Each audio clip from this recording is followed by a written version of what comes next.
Nationwide demonstrations continue in Argentina following the Supreme Court ruling against former President Cristina Fernandez de Kirchner. A new day of demonstrations in support of the popular referendum called by the national government is beginning in Colombia's main cities.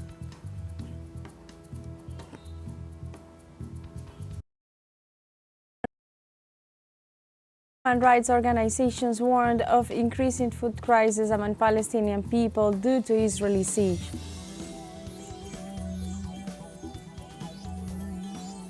Hello and welcome to From the South. I'm Alejandra Garcia from teleSUR Studios in Havana, Cuba. We begin with the news.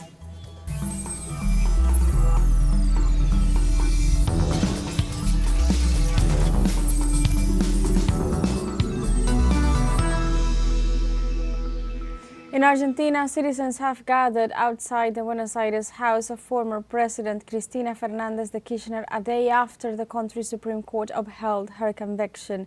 The ruling has sparked nationwide demonstrations as followers denounce the political proscription of the leader across cities such as Córdoba, Rosario, Bariloche, Mendoza, Santa Fe, Mar del Plata, and Quilmes, among others. In addition, several unions have set up roadblocks on the Pan American Highway and on several sections of the La Plata-Buenos Aires Highway. Meanwhile, students held significant assemblies at universities and approved the occupation of faculties and street blockades. In this context, civil and political forces denounced the sentence against President Milei's most relevant opponent as a form of political persecution.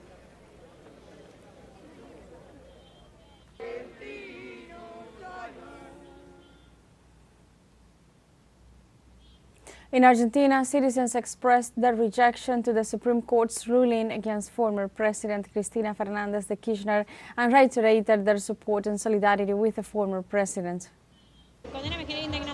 The conviction outrages me because it's the opposite of what can be expected to happen in the judiciary. Four magistrates who violated all the constitutional guarantees handing down a ruling. The conviction after it has already been declared that the case was subsidized and acquitted, that it's a laughingstock. I cannot stay at home because Cristina did a lot of things for all of us. We have to be here supporting her. Today we are more Peronist than ever. We are more Argentine than ever. So let's support our candidate, the one who did everything for us, the one who gave everything. They wanted to kill her, and now they are putting her in jail. And she has been saying it for a long time, and today was the day. But this is not going to stay like this. Because Peronism is standing here, and Peronism is going to unite from Cristina's house, without any doubt. In this context, Mexican President Claudia Sheinbaum sent her solidarity to the Argentinian leader after the court's ruling. We express our full solidarity with Cristina Kirchner. From our point of view, this is more of a political issue, and she has our solidarity. A new day of demonstrations in support of the popular referendum called by the national government is beginning in Colombia's main cities. The activity, organized by the country's trade unions, aims to defend workers' fundamental rights and pressure the Senate to approve President Gustavo Petro's labor reform. The United Workers Central stated that Wednesday's demonstrations are a rejection of the Colombian right-wing's attempts to halt the state projects and restrict public participation. Due to the lack of support for the labor reform in the National Congress, the government has called for a popular consultation to allow Colombians to vote on issues related to labor rights and social justice.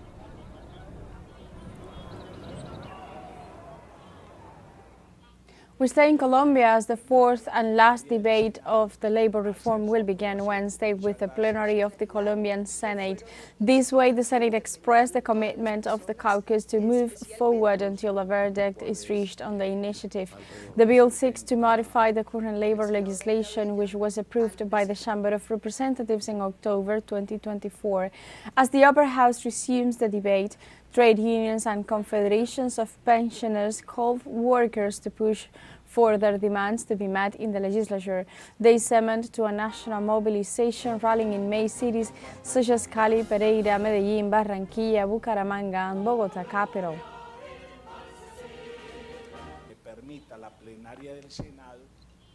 The president of Colombia, Gustavo Petro, announced to preside a meeting in Cali with the military forces to clarify the escalation of violence that hit the southwest of the country.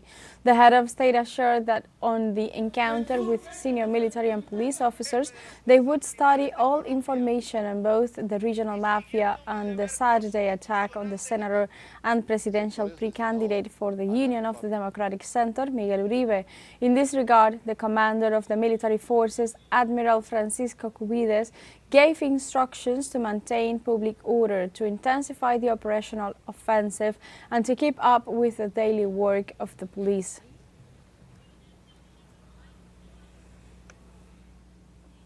In Panama, the first round of talks between the banana sector and the National Assembly ended without an agreement amid protests in the capital city against the government's policies. After 10 hours of dialogue, the parties were unable to reach an agreement that would benefit the Panamanian workers who are affected by the reforms to the Social Security Fund promoted by the government. In spite of the lack of agreements, the banana unions informed that they will resume talks on Wednesday in order to address the people's social and labor demands. For more than a month, thousands of people took to the streets to protest the national government's failure to meet the sector's demands.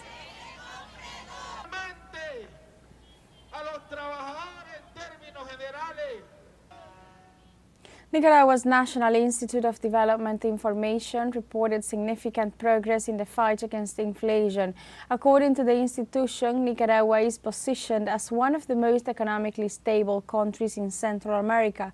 In May 2025, monthly inflation measured by the Consumer Price Index stood at 0.17%, which is lower than the 0.60 registered in the same month of 2024. In the same report, authorities highlighted that inflation so far in 2025 reached 1.04% compared to the 2.58% reported in 2024 in the same period. And now we have a short break coming up, but first remember you can join us on TikTok at teleSUR English, where you'll find news in different formats, news updates and more. We'll be right back. Stay with us.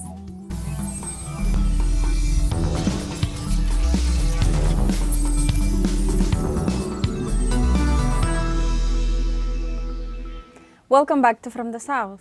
The mayor of Los Angeles, Karen Bass, announced Tuesday unlimited curfew to go into effect for part of the city's downtown after several nights of violence in the U.S.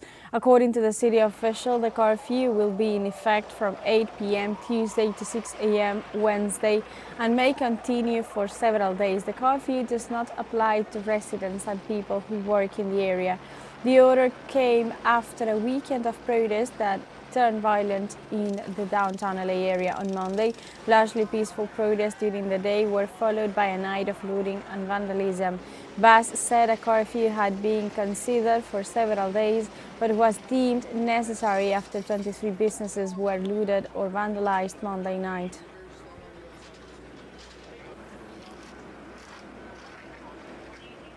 The President of Mexico, Claudia Sheinbaum, rejected accusations by the Secretary of Homeland Security of the United States, Cristina Fernandez, accusing the head of the Mexican executive in the protest in the city of Los Angeles.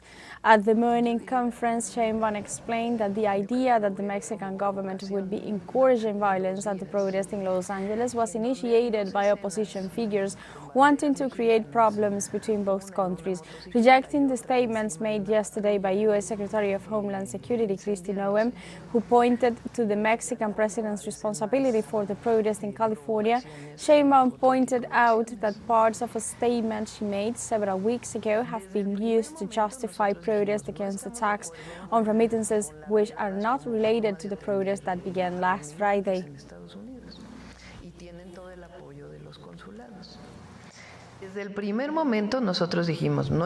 From the outset, we said that we do not agree with raids as a way of dealing with migrants in the United States, and they have the full support of the consulates, but we have never called for violent mobilization, never in our entire lives. On Tuesday, the United States and China have agreed on a framework to implement their trade truce and remove China's export restrictions on rare earth. U.S. and Chinese negotiators agreed in principle to a framework on how to implement the consensus reached by the previous round of talks in Geneva last month and a phone call between the two countries' leaders last week. Officials on both sides will not now take the proposal back to the leaders for approval. While neither side disclosed any specifics of the deal, U.S. Commerce Secretary Howard Lutnick indicated that both had agreed to roll back export controls on goods and technologies that are crucial to the other.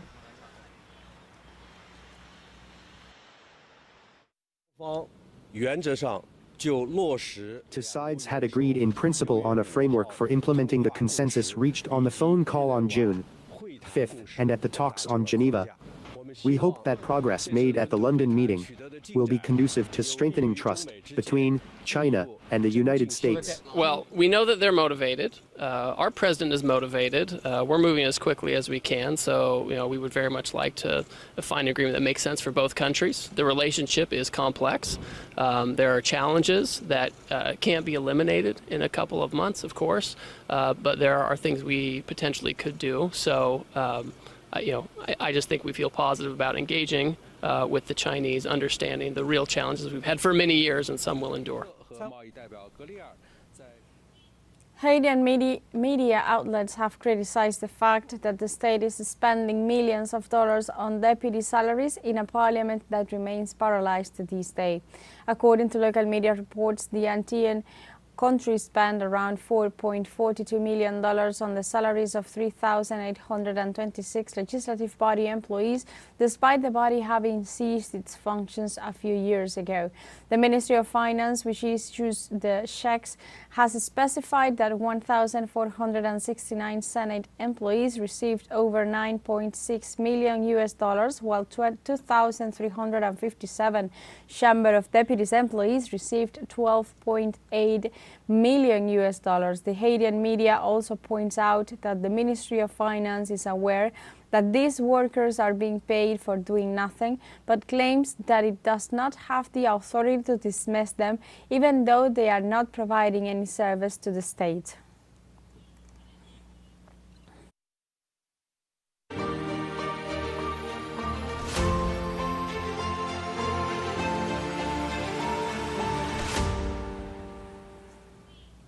The Russian government has confirmed its readiness to hand over the bodies of almost 6,000 Ukrainian servicemen to the Kyiv regime.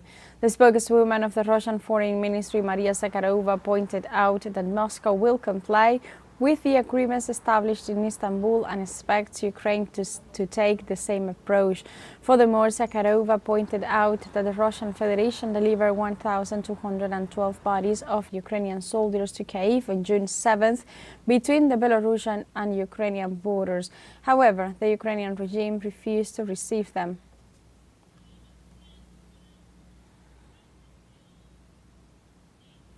In light of this, the Russian government announced that the Ukrainian regime had finally agreed to accept the bodies of 1,212 Ukrainian soldiers after days of refusal. Moscow has specified that Russia and Ukraine will begin exchanging seriously wounded prisoners from the front lines on Thursday, June 12th.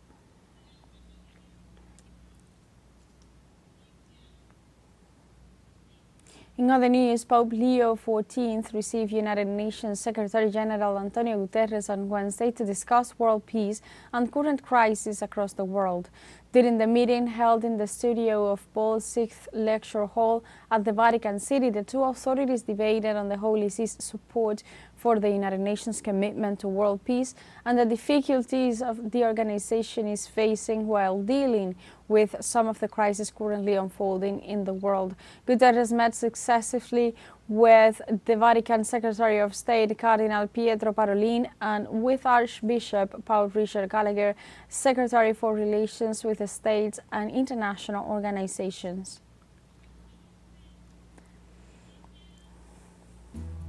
We have a second show break coming up, but before we invite you to visit our Facebook page at teleSUR English.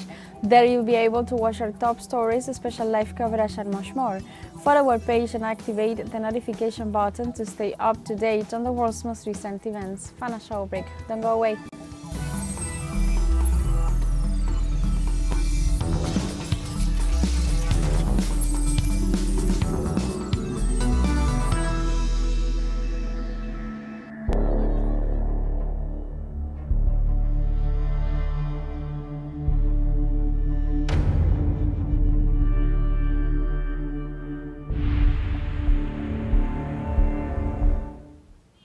Welcome back to From the South. International human rights organizations warned of increasing food crisis among Palestinian people due to Israeli siege. Local media reported that the Israeli regime had besieged the Gaza Strip once again. As a result of such blockade, the entry of basic supplies have been reduced in alarming figures so that Gazans suffer from famine daily. In addition to the siege, the Netanyahu administration has showed lack of commitment and delays on the permits to enter the enclave. Likewise, international organizations, including the United Nations, urged that humanitarian trucks needed safer and more reliable transit routes due to the insecurity and lawlessness experienced by the Palestinian people in the Gaza Strip.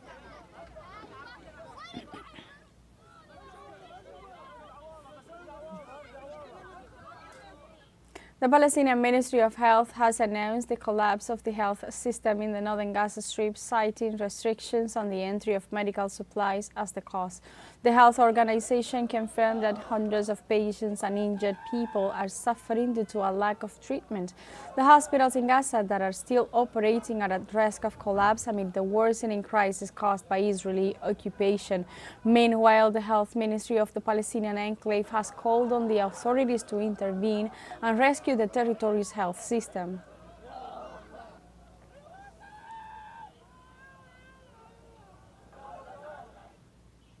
Amid the collapse of the health system due to the ongoing Israeli aggression, at least 20 children wounded in the Gaza Strip have left for treatment abroad. Dozens of ambulances from the Palestinian Red Crescent were preparing to evacuate patients and their families from their Al-Bala city in the center of the Palestinian enclave. The children who left were seriously injured, many of them having been injured by Israeli shelling of their homes during the holidays. Meanwhile, the Gaza Health Ministry reported that more than 10,000 sick and wounded people are in need of treatment outside the Gaza Strip, where there is a severe shortage of medicines and medical supplies.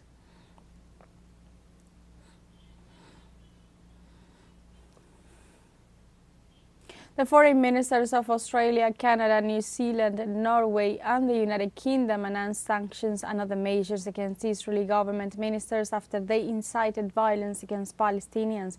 According to David Lammy, the head of the British diplomacy, ministers Itamar Ben-Gvir and Bezalel Smotrich, who hold the security and finance portfolios in Benjamin Netanyahu's executive, have incited extremist violence and serious abuses of Palestinian human rights. These sanctions mean that Ben-Gvir and Smotrich will be subject to assess freezes and travel bans with immediate effect. The move is intended to step up the international response to violence against Palestinian communities in the occupied West Bank.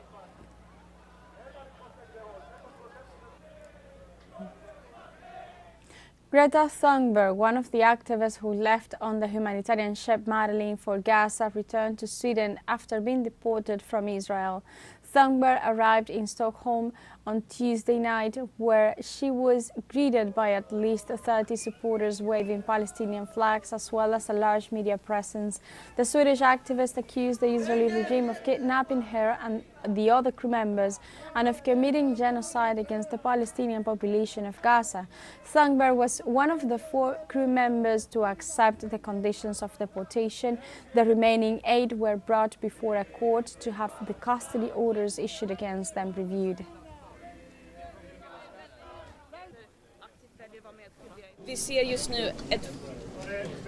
We are currently witnessing a genocide and a systematic starvation of over 2 million people. We must act, we must demand that our government acts, and we must act ourselves when our complicit governments do not step up. What I'm most afraid of is that people are silent during an ongoing genocide.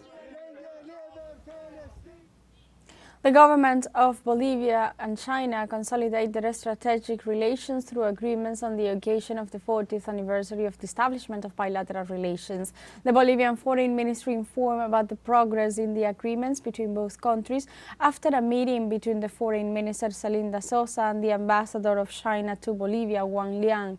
With a memorandum of understanding for global development, Bolivia details that both countries seek to expand and consolidate relations that promote cooperation in health, poverty reduction, industrialization, and South-South cooperation.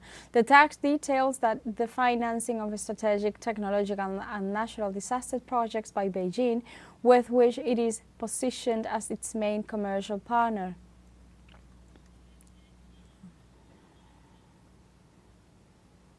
The Chinese government, 53 African countries, and the African Union Commission issued a joint declaration in which they established open, inclusive cooperation and against protectionism. The document expresses the result of working meetings between these countries in which they reinforced the voice of the Global South and the importance of cooperation for development, security of the peoples, and for multilateralism. The diplomats stressed the need to work on the global challenges facing sustainable development and call for the resolution of trade differences in order to increase aid, and also reiterated the commitment to sovereignty, international justice, and the global trade order.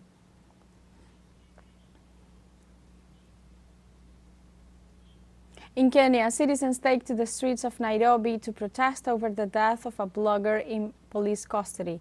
The autopsy performed on 31-year-old Albert Ojwang found that he died after being beaten and assaulted.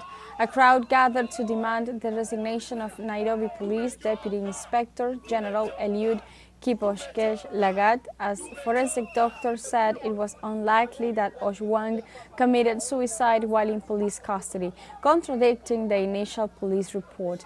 The professor and blogger had been arrested last Saturday for allegedly posting false information on social media X.